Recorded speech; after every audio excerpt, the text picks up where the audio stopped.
ایک ایک حرف 7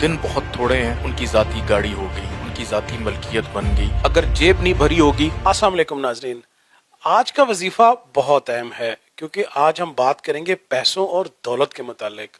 عدم ملحوظ خاطر رکھتے ہوئے آج ہم سید محمد علی زنجانی صاحب سے یہ جانیں گے کہ دولت بنانے کا کوئی ایسا وظیفہ جو آپ نے چند ایک لوگوں کو تو دیا ہے, جن کو میں جانتا ہوں, ان کو آپ نے کون سا وظیفہ دیا کہ وہ انتہا کے دولت مند ہو گئے؟ بہت شکریہ بخاری صاحب آپ کا. آج میں وہ وظیفہ جو میں پہلے بھی بڑی دفعہ بتا چکا ہوں, لیکن یہ وہ وظیفہ ہے, یہ وہ عمل ہے جو میں خود بھی کیا ہے. یعنی یہ میرا اپنا آزمودہ ہے. اور آپ یقین کریں کہ جس بندے نے کیا ہے, اس کا ایک ایک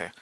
وظیفہ بہت آسان ہے, دن بہت تھوڑے ہیں, اور آپ نے کرنا یہ ہے کہ 27ویں رمضان بہت قریب ہے, اور یہ سال میں صرف ایک وقت ایسا آتا ہے کہ جس میں 27ویں شب کو, یعنی 26واں روزہ آپ افطار کریں, عشاء کی نماز پڑھنے کے بعد, تراویحاں پڑھنے کے بعد, رات کو 12 بجے آپ نے صاف جگہ کے اوپر مصلی بچھا کے بیٹھ جانا ہے, اور آپ نے اپنے ہاتھ میں رکھنے ہیں 7 جو کے دانے, 7 دانے جو کے, اور ایک دانے کے اوپر آپ نے 27 دفعہ سورہ قدر پڑھنی ہے. پھر دوسرے دانے کے اوپر آپ نے 27 دفعہ سورہ قدر پڑھنی ہے. پھر تیسرے دانے کے اوپر 27 دفعہ سورہ قدر پڑھیں گے. اسی طرح ساتوں دانوں کے اوپر الگ الگ 27 دفعہ سورہ قدر آپ لوگ پڑھیں گے. اول آخر 14 دفعہ درود پاک کے ساتھ پڑھنے کے بعد اس کا ثواب ہدیہ کریں گے بی بی فاطمہ الزہرا سلام اللہ علیہا. ان کے وسیلے سے اپنے رزق میں کشادگی کے لیے دعا کریں گے. اور اس کے بعد یہ جو 7 دانے جو کے بن جائیں, اس کو آپ کوئی بھی پلاسٹک کی ایک تھیلی لے لیں, یا کسی کاغذ میں لپیٹ لیں, کسی کپڑے میں لپیٹ کے اپنے پرس میں, اپنی پوٹلی میں, اپنے لاکر میں, اپنے پرس میں, یا جہاں پہ آپ پیسے رکھتے ہیں اس جگہ کے اوپر اس کی موجودگی ہونا بہت ضروری ہے. اور میں دعوے سے کہتا ہوں, دعویٰ تو خیر نہیں, 100% اللہ کی ذات ہے, کہ آپ یقین کریں کہ جن لوگوں نے کیا اگلی 27ویں رمضان تک, ان کو اس عمل نے اتنا نوازا, اتنا فائدہ دیا. اور اگلے سال اگر آپ کو فائدہ ہو تو آپ دوبارہ سے کریں. ان جو کے دانوں کو آپ نے زندگی میں کبھی نہیں پھینکنا. جب آپ اگلے سال دوبارہ سے اس عمل کو کریں گے تو اگلے جو 7 دانے ہوں گے, انہی 7 دانوں کا حصے دار بن جائیں گے, انہی کے ہم سفر ہو جائیں گے, اور اسی تھیلی کے اندر آپ نے رکھ کے اپنے پرس میں اس کو رکھ دینا ہے.